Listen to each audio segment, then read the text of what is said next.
Mula Himpapawid, kita ang lawak at laki ng Zunyo One Technology, ang Pogo Hub na nireid ng mga otoridad sa Bamban Tarlac noong isang linggo. Bukod sa office buildings at dormitories, may kumpulan rin ng villas na para raw sa matataas na opisyal at bisita.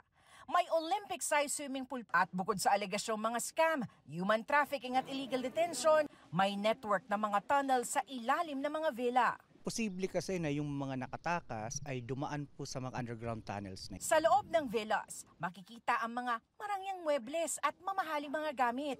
May mga vaults sa mga kwarto. Sa labas, nakaparada ang sari-saring SUV at luxury cars. Ang compound, nasa likod lang ng mismong munisipyo ng Bamban.